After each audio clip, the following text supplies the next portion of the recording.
আমি দেখতেছি। এই ফোনে কিন্তু কথা বলা ডিফিকাল্ট, এই ফোনে তো সবকিছু টেপ হচ্ছে। হোক না টেপ। না ঠিক আছে, আমরা কথা আমি বুঝতেছি, ঠিক আছে দেখতেছি, আমি বুঝছি।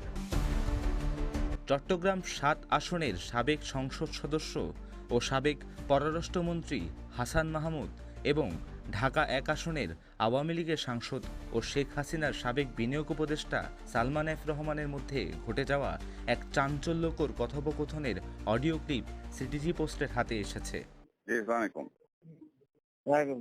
ফোন করলাম যে এই যুগের আপনার এই যে নাম কি ওই যে অ্যাডভোকেট খোরশেদ আলম আজকে সে মিডিয়াতে বলতেছে যে বেনজিরের সবকিছু প্রস্তুত, আগামী সপ্তাহে হাইকোর্টে, তো পুলিশ আপনার জন্য কেন কাজ করবে? ফাঁস হওয়া এ অডিওতে উঠে এসেছে জুলাই ২০২৪-এর গণঅভ্যুত্থানে পুলিশের ভূমিকা, কুখ্যাত সাবেক আইজিপি বেনজির আহমেদকে বাঁচানোর চেষ্টা এবং হেফাজতের ইস্যু। বেনজিরের বিরুদ্ধে তদন্ত প্রতিবেদন প্রস্তুত। ২০১৩ সালের ৫ই মে ঢাকার শাপলা চত্বরে যে ঘটনার সাক্ষী ছিল জাতির চোখ, তার পেছনের কাহিনীও এ কথোপকথনে স্পষ্ট হয়। সে সময় ঢাকা পুলিশের কমিশনার ছিলেন বেনজির আহমেদ, যিনি অপারেশন সিকিউর শাপলা নামে এক বিতর্কিত অভিযানের নেতৃত্ব দিয়েছিলেন।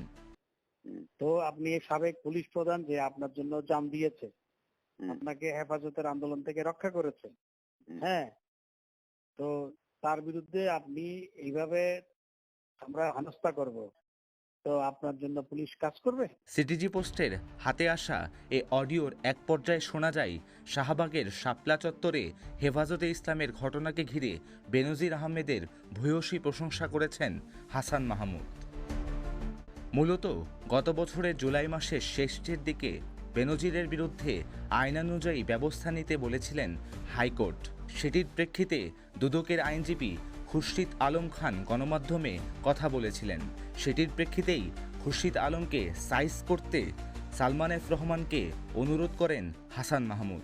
বর্তমানে হাসান মাহমুদ বেলজিয়ামে পলাতক এবং সালমান এফ রহমান কারাগারে রয়েছেন। সাবেক আইজিপি বেনজির আহমেদও দেশের বাইরে আছেন বলে গুঞ্জন রয়েছে।